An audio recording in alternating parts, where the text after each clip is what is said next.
Hey folks, welcome to the latest episode of BBCG and Friends. And I'm very pleased and happy to have Lauren Conlin with me. Lauren, welcome to the show. Thank you so much for having me. I'm excited to be here. It's great and appreciate you doing it. So we were talking a little bit before we started. You're a relatively new Minifan. Tell us how you got hooked in. I'm assuming with your work with Pop Crime TV, it had something to do with the case. Oh, yes. Well, I guess, yeah, I'm fairly new. I've been listening to KMS for about a year, I'd say, but I started off by listening to the case, of course, and I binged both seasons. I was super impressed and I was hooked. And I was like, who is this guy? Meeting Kirk. And I got to his show, the Kirk Minahan show, and I like to have something playing in the background while I'm working, whatever, writing. And I remember being really confused at first. I was like, wait, this is the guy, this is his show, his morning show, who does the case. It was very different. They were talking about, Justin being a pedophile. And I was just very like, wait, what is that? I was so confused. And I eventually got used to it. And now I'm totally addicted. I will admit, completely addicted. That's great. Have you and we'll talk about some music too in a minute, but have you, as a relatively new fan, have you like gone back and listened to older episodes? Have you done any sort of deep dive into the first few years of the show? I have listened to a couple Steve Robinson episodes because when I heard him on the case, I was like, oh, let me go back and listen to some of his episodes. And so I did that, but I have not gone super deep yet. And I'm told that I have to, that it's kind of like a must. Yeah, there were definitely been eras of KMS, and the Steve era is a big one, and when Cullinane first started, we're up to 4.0, I believe now with Dave, but um, we're it's, if you send a tweet out to some of your friends saying, hey, what should I check out, you'll definitely get a bunch of great recommendations. So Yeah. good luck with your deep diving there. Yeah. Thank you so much. I mean, I also think that the network is super fun as well. I'm very addicted to the Minifan network, and I like laying in bed and like I will just be laughing and my husband will just look at me like disgusted. Like, what are you even laughing at? Like what? And if God forbid I don't have my AirPods or any headphones, and whatever is going on, in the spaces or on one of the YouTubes, I get some pretty bad looks. Oh boy, yeah, yeah. My wife loves the case, loves all true crime, but not so much on KMS. So She she just kind of, doesn't know it yet. You have to like she'll learn to love it. Just keep pushing. yeah, maybe that's my thing, and she's got her thing. So let's keep it that way. True. True. I hear you. I hear you. That's true. So Lauren, let's talk about you a little bit. I understand you grew up in New Hampshire, which is where I am. Yes, I did. 603 forever. Yeah, jinx. Tell us about your early memories of listening to music, whether it was siblings who influenced you or friends, or what were your parents listening to? Give us a little background on your musical history. Oh my goodness. My parents, they had the Saturday morning show on the Monkees. Do you remember that? I do. Yeah. So my parents would always be playing that on Saturdays, and I remember hearing some of those songs, and they were really catchy, by the way. I don't hear a lot of songs that are as catchy as some of those Monkees songs, I guess. But that I would say is my first real memory of music, and asking my parents like, hey, can you play I'm a Believer, or whatever, can you play XYZ? And they're like, oh, okay, sure. And actually I'm thinking back, I guess in order to play it at the time, it would have to be on a cassette tape and then eventually a CD. But yeah. Yeah. Um, there's a contingent of people who think that the Monkees belong in the Rock and Roll Hall of Fame.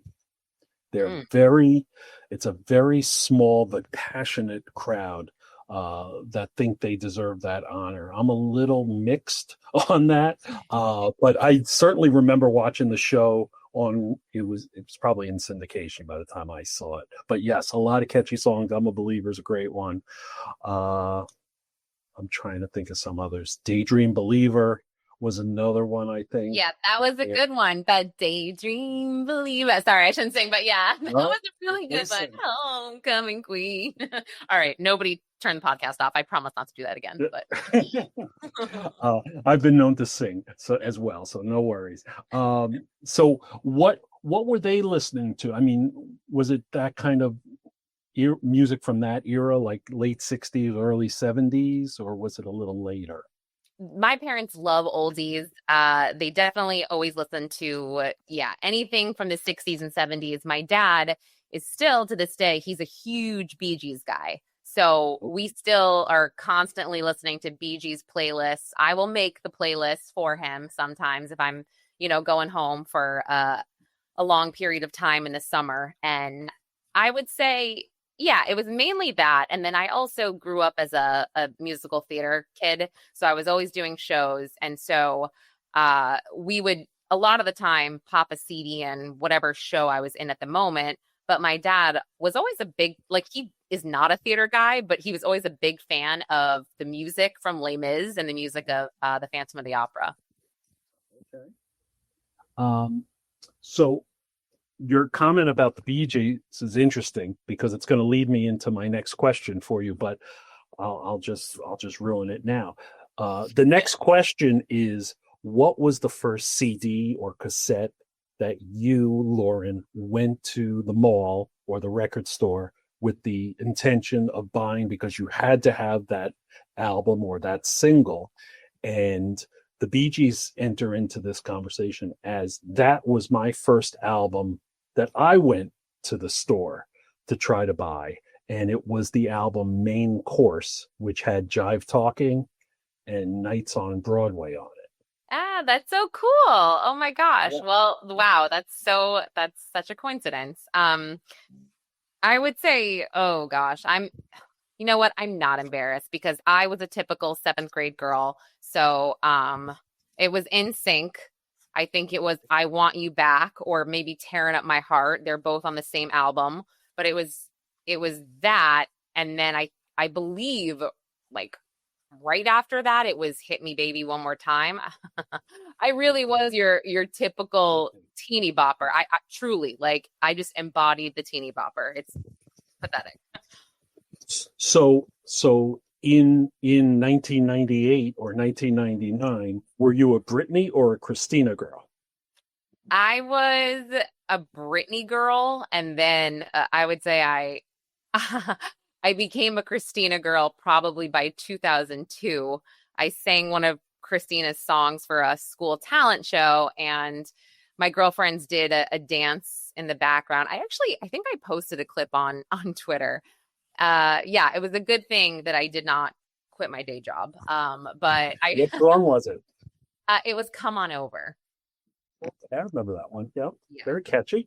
It was catchy. I mean, they were just so beautiful and they were such good dancers. And I would just look at them and be like, oh my gosh, like how is it possible to have it all like that? Be so talented and beautiful and have, just everybody love you. And then I grew up and I realized that things are a little more complicated than that. um, so again, you mentioned In Sync.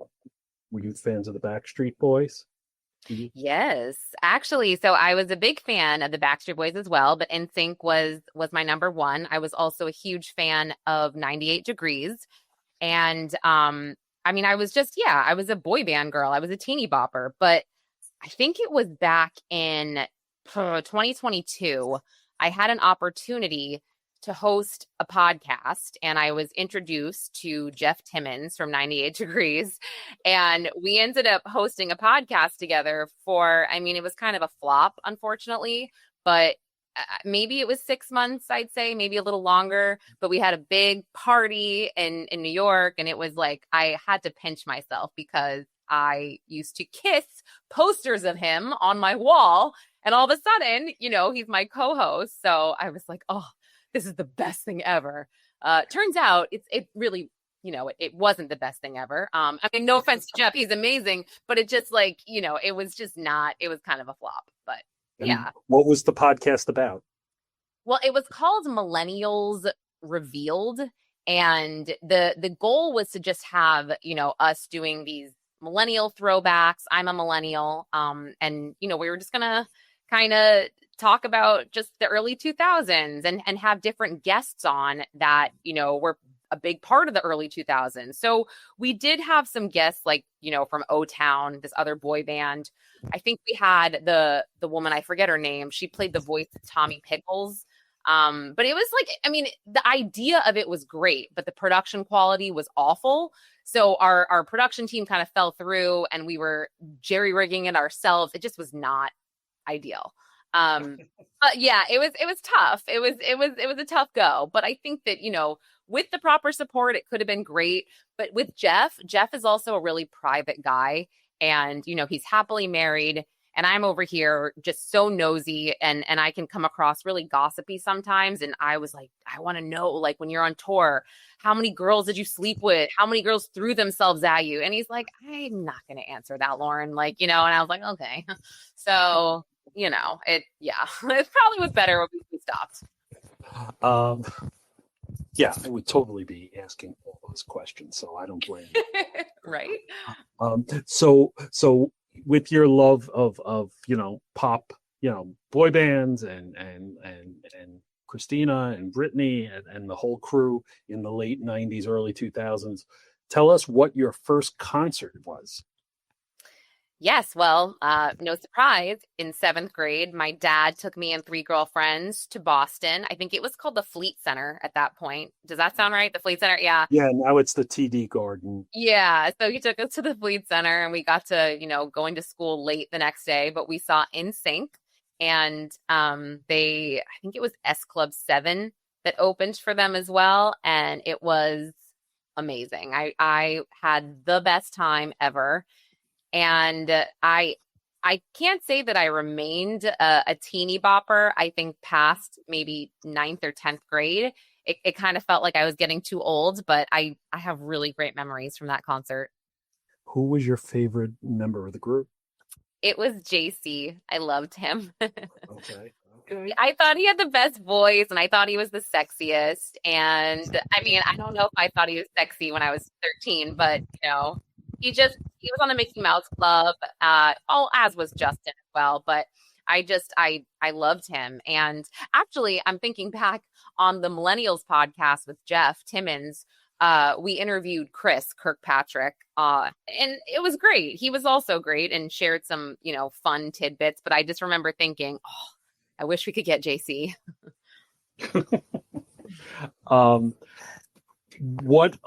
What was your most recent concert that you've seen?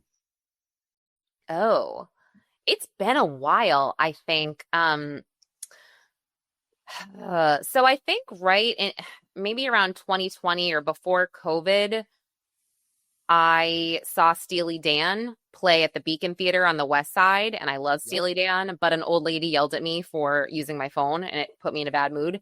And literally, it was for 1 second. I was texting my babysitter. I think my kids were like 1 and 3 at the time. So I ended up getting in it was a polite, exchange of words, I would say. I literally was like, mind your business. I'm texting my babysitter. It'll take 2 seconds. And she said something else to me, and then and that was that. And I forget who I was with, but they were like, all right, chill out. So I was a little thrown, but overall the concert was very good. And I would definitely see Steely Dan again. I'm a big fan of Steely Dan also. They well, first of all, the Beacon Theater might be my favorite venue in the country. I love that theater. I've seen so many shows, whether it was the Allman Brothers or the Black Crowes or Keith Richards. I saw play there solo once. It was amazing. I've never seen Steely Dan. And they were a band when I was 15, 16, when they were at their peak. And I was like, not for me. But they've grown on me over the years. Uh, and Yeah. I definitely get it now for sure. It was just, I think I was just being a stubborn, stupid teenager at that time. I don't like that. No, I 30 mean, years later. no, I get it. They're not for everyone. And I remember that they played all of the classics. Oh, but you know what? I also just remembered I definitely saw Dave Matthews Band last year. And I think I was hanging on to also my high school love of like, Dave Matthews, OAR, Dispatch growing up in, New England. We loved all those bands and it was bad. I did not, they did, I think they did two shows at MSG and their set list was just nothing. Like it was just not good. None of the classics. And I think I'm done with Dave Matthews Band for a while. I've been done with him for a while as well. My wife and I used to go see them pretty much every year, probably through the 90s, and we haven't seen them in a long time. And I've heard the same thing from other people that they don't really play a lot of the classics, which everybody wants to hear, right? Yeah, I really wanted to. I mean, I think the best show that I guess I don't remember the year. Maybe it was like 2003. I think I was a freshman in college or something, or maybe 2004. They played at Central Park, and I had just moved to New York City, and I got so drunk and met my friends at that concert. And I just remember being totally lost, but not caring because my friends were like, we're on 69th Street. And I didn't know there was an East and a West at that point. Yes, that's how stupid I was at 18. But and I'm like, I'm on 69th Street. Fifth Avenue splits the city, Lauren. Come on. There you go. That's what a responsible person yeah would know. And I just and you know what? In my defense, I said I was very drunk. So in my defense, I wasn't really thinking straight, but that was literally, despite getting lost, like just such a good time, such a good concert. Is that probably your most memorable concert? Yeah, I think I also saw Rock the Mic when I was maybe a senior in high school, and that was really fun. I'm a big 50 Cent guy to this day. I still am. And so I think Mobb Deep was there and who else was there? Method Man, I think. It was fun. It was really fun. That was another good time. Where I was that show? That was they called it the Civic Center at that point in Manchester. Now it's, what is it, SNU, like arena or something? Yeah, it's like Southern New Hampshire University Arena. Yeah, yeah. So when that concert venue, or that's whatever you want to call it, stadium, whatever the hell was built, we were all taking advantage of it in high school. And I was so excited also because I had Incubus tickets and my parents grounded me that weekend and I couldn't go to Incubus, unfortunately. And I still am resentful about that. What did you do? Why were you grounded? Oh my gosh. Girl, what didn't I do? No, I'm just kidding. This time, no, this time, it was your typical high school, oh, the cops busted up a party, half of us got away, half of us didn't type of thing. I think that we got away in a car, but there were some empty bottles, like I said, very innocent, like some Coors Light bottles, or what was it that we drank? Natty Light scattered in our car, and they took us in the police station, and we were fine. Obviously, nothing happened, but my parents weren't too happy about it. So You're a rabble rouser. You get in trouble. You can't go to Incubus. You're getting lost in the middle of Manhattan. You got some I issues mean, there, Lauren. no, I would say, if anything, I would say I march to the beat of my own drum, and I feel like I'm gonna do what I want to do to a degree. That's all. And I definitely think, well, I shouldn't say I definitely think. I clearly have gotten more responsible as I have aged, right? I mean, we're talking Okay. about when I was 16, 17, 18, 19. So thankfully I do not get in trouble now. I report on people who get in trouble. But I always have that soft spot for them, you know? That's true. And that's a great transition. I wanted to ask you, What's the latest on Pop Crime TV? What's going on? Oh, yes. Well, so lately, I've been focused on my reporting with Los Angeles Magazine. So I started with them, I think, gosh, at the very end of August, I want to say. And so it's been a little tough to sort of I do pop onto my YouTube, Pop Crime TV, as you mentioned, and I'll put a video up or a live stream here and there or a podcast. But I think, yeah, for now I've just kind of been focusing on my reporting. And there's a lot going on. There's just never a shortage of criminal cases or scandals. And I guess right now I'm deep into the Mark Sanchez case. I'm super deep on the singer David and the unfortunate teen that was found deceased in his car, Celeste Rivas Hernandez. I'm very into that case, and I guess a handful of others. I also have another podcast out. It's called Midnight Currents, the Brooklyn nightclub drownings. I was kind of looking into these really odd, mysterious drownings of these young men after leaving. Two of them left the same Brooklyn nightclub. One of them left another one down the street, but they all wound up dead, floating in an arm of the East River within a year. And a lot of people think it's like, oh, this is similar to the smiley face killer, but I don't think so. I think that one of these deaths indicates foul play. The other two, I really don't know what to make of it. So it's an interesting case. I'm just not sure. I've got about 4 or 5 episodes. I think 5, actually. I'm just not sure how much further I can take it at this point. Mm-hmm. I actually noticed that on your website, and like I mentioned earlier, my wife is a huge true crime fan, so I sent her the link to your trailer for that series. Yeah, so she's always trying to look for new true crime pods to listen to during her day. So I will give you a full review of her feedback when I get it. Thank you so much. That's so nice of you. Yeah, no, it's that's exciting. I mean, you've got a lot going on. I saw your a little tribute to Diane Keaton, which is very cool, and that you got to speak with her, which was amazing.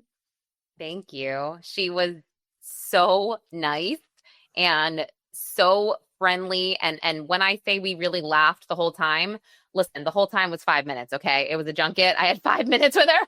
So can't act like it was this long drawn out interview, but I am just so grateful to have had that time with her. And I mean, I right off the bat, I told her that I loved her outfit, her hair and makeup. And she's like, oh, it's not me. Let me bring in the team that, they owe all of the, compliments and everything. And she just was like, I don't know. It's hard to put it into words how just radiant and lovely and down to earth she was, Yeah. She was I guess you could almost say it for the last 50 years, probably Hollywood royalty, right? Definitely. Leading lady. Yeah, definitely. Yeah. Well, listen, I don't want to keep you. I wanted to have you on. I'm so thrilled we could do this today. Thank you so much for doing this. I want everybody to go check out Lauren's website, pop.tv.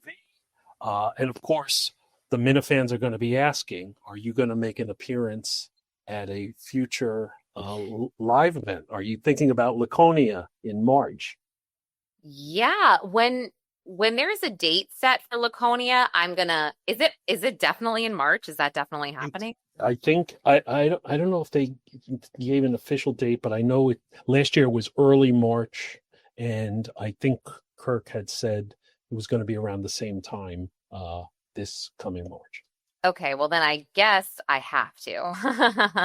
I was so bummed to miss Saco, so I need to get there. So I'm going. I will figure it out. I'm definitely going. Maybe you could do the red carpet.